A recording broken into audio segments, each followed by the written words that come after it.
So this video is going to be on the fact that, all right, so since I'm so open-minded when it comes to my spirituality and I'm able to, experience and practice every faith, I've been, finishing up the New Testament. But while I'm finishing up the New Testament, instead of diving deeper into Abrahamic, spirituality right now, I'm finding myself getting pushed into Hindu, wow.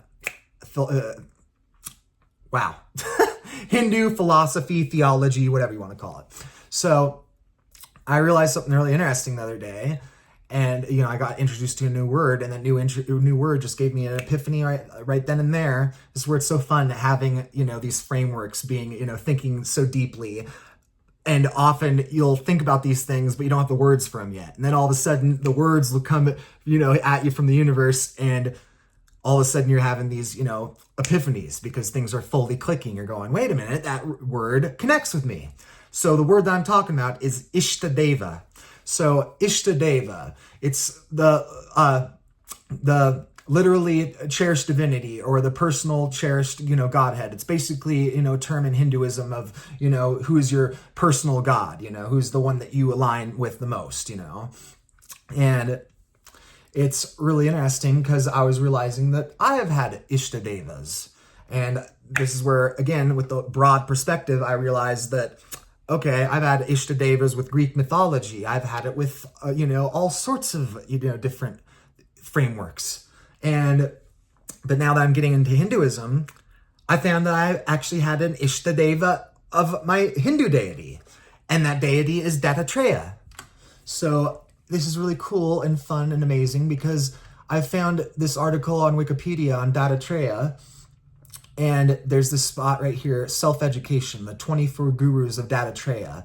And it's this little thing, serial number, guru, observation, Dattatreya's learning. And it's in this table format, so it's really, it being formatted in a table format, it just is philosopher speak, right? Like, you read any philosopher books, any of the books by philosophers, you understand philosopher speak. Like, you get it, man. This comes across like philosopher speak. It's just so black and white, but not, it's that, it's the showing the black and white that composes the gray, it dives deep right into the truth. So, this was like Jesus's parables on just like the level of wow when I was reading this. So it was really cool because I was realizing, okay, this has to have been, translated to even get to this English, and this English is in this table format because it just works the best with the, the translation and everything. But I'm realizing, okay, we have AI and we have the ability to improve upon our language even without AI. But I use AI spiritually, in some manner of speaking. This is so, every time I try, this is like going to be the fourth or fifth video I've made on this thing. And no matter what, I just cannot get it perfect because I just get overwhelmed with emotions because it's profound. It's meaningful. And this is where I doubled up on the meaning. And I don't mean to say that, this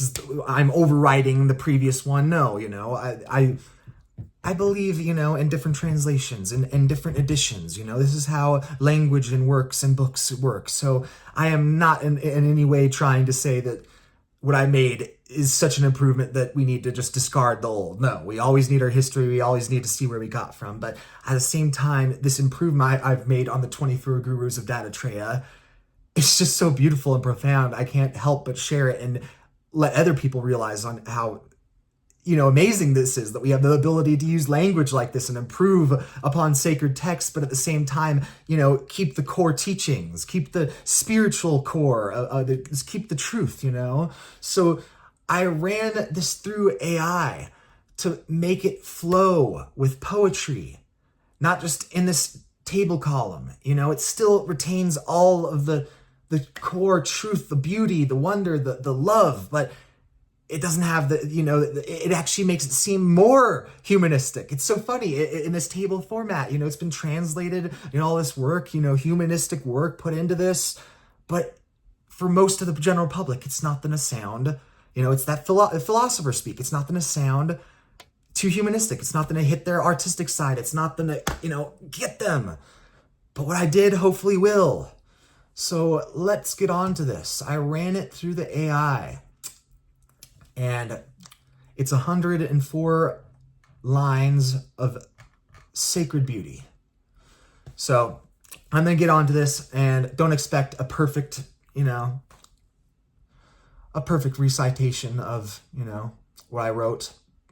Because, when I get, amped up on emotions, I tend to stutter and stammer. But, I'll try my best to run this slow and give it the respect it deserves. And I'm just going to go do it, man. Once this video is done, I'm going to upload it, because this is like I said, this is like the fourth time I made this video. And it's just because I get so just giddy about this. This is so freaking awesome. As much as there's this dystopian mess with the technology, this is an example of where there's this utopian beauty. And if you could see it, and if we could all work toward that, we can do some great things. So, but anyway, let's get on to this. Dattatreya, seeker of truth eternal, found teachers in nature's silent realm. While others passed unseen through the world, you discovered wisdom in each unfurled moment. Earth, first teacher of endurance profound, steadfast in Dharma, though trampled and wounded, forever healing, forever giving forth your lessons of forbearance without end. Wind moves untethered through existence, truth embodied in formless presence, sometimes gentle, sometimes fierce with change, yet ever true to its eternal nature. Sky holds all yet remains unbounded, teachings of the limitless Atman within. Let storms rage and clouds gather dark, the infinite self remains undifferentiated, whole. Water serves without distinction or pride, transparent to all yet purifying each touch. In its flow we learn of selfless giving. In its depth we find the saint's pure heart. Fire transforms all it embraces, knowledge reshaping what was into what might be. In its sacred heat we learn of change. In its light we find the path to growth. Moon waxes full, then wanes to shallow. Yet its essential nature remains unchanged. So too this soul through countless cycles flow, eternal despite the dance of form. Sun reflects in countless puddles, seeming yet forever one. So does the soul appear in myriad bodies, while truth remains undivided, complete. Pigeon teaches of attachment sorrow, through the hunter's cruel design. In transient bonds we find our greatest lesson. Life's rare gifts lies in seeking liberation. Python rests in simple contentment, taking what comes without grasping or need. In its patient waiting lies wisdom. Each moment brings sufficient substance. Bumblebee moves with sacred purpose, gathering wisdom from countless sources, gentle in approach, discreet in choosing, finding nectar without harming the flower. From the beekeeper learn detachment, for those who hoard find emptiness. Neither flesh nor gathered treasure endures, all material pleasure passes like morning mist. Hawk carries more than necessity demands, until harassment teaches sufficiency. In releasing excess upon peace, a lesson written in open sky. Ocean holds depths unknowable, while surface waves dance with passing winds. Let the rivers of sensation flow inward. The deep self remains undisturbed. Moth rushes towards false illumination, deceives by sense's fatal song. Question the light that draws you forward, not all that glitters speak of truth. Elephant, mighty yet undone by desire, falls into pits of others' making. Yet let not the scent of pleasure lead you into bondage hidden snare. Deer trembling at the hunter's drum flees into the waiting nests of fear. Learn to still the frightened heart, not all thunder herald storm. Fish deceived by simple bait trades life for Momentary taste. Look beyond the offal morsel. Abundance swims in open waters. Courtesan finds emptiness and pleasure until spirits calls for deeper meaning. Inner turning towards the sacred lives hope for all who seek the path. Child dwells in wonder's pure domain, untouched by time's heavy hand. In innocent eyes lies wisdom, sophisticated minds have lost. Maiden breaks her many bangles, keeping only silent pairs. In solitude's sacred chamber, truth reveals its timeless face. Snake claims to no permanent abode, shedding skin when time is ripe. Each hollow earth becomes a temple when we learn to travel light.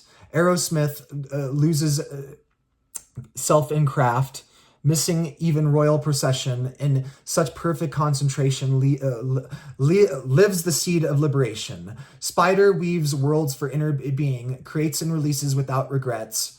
In the spinning and letting go lies the dance of the cosmic mind. Caterpillar begins in limitation, yet contains the wings of transformation. From humble chamber emerges glory, as the master from the seeker grows. Dattatreya, through these teachers silent, you have through these teachers through these teachers silent, you have shown the path of wisdom. In nature's mirror, we find reflected the eternal truth we seek within.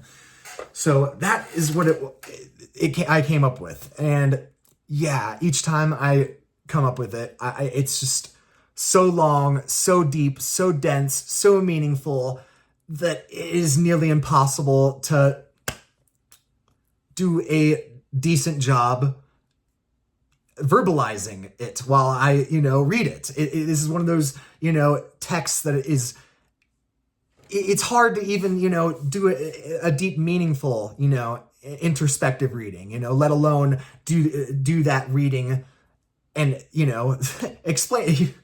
Oh my goodness. See, my brain breaks every time I do this, man. Every time I do this, I'm like trying to figure out how to explain. And this is where I will admit, I would say it's 90% perfected, somewhere around here, around that line 80s to 90s, there was one spot that, the next line sounded a little singy-songy, and that doesn't do the spiritual truth of the text justice, but the rest of it, oh man, that's some good stuff.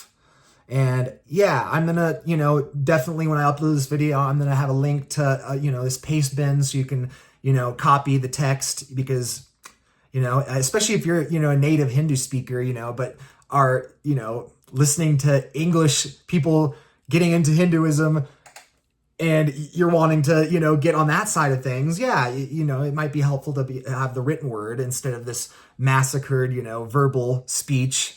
Especially with the auto text. I have, the auto text, if it ever works with me, it's probably going to be a freaking mess with the complicated words I use and the stammering and the stuttering. It probably does not work well. So I'm going to try my best to, understand these things and be accessible as I can, pedagogically speaking, by introducing different forms to help learn. I'm going to start having visual graphs, whether it's paper or digital or whatever. I'm going to start doing other things than just speaking, just talking off ChatGPT. I'm going to, add to things. So this is where I'm going to have a little link to the text so you can read the text yourself.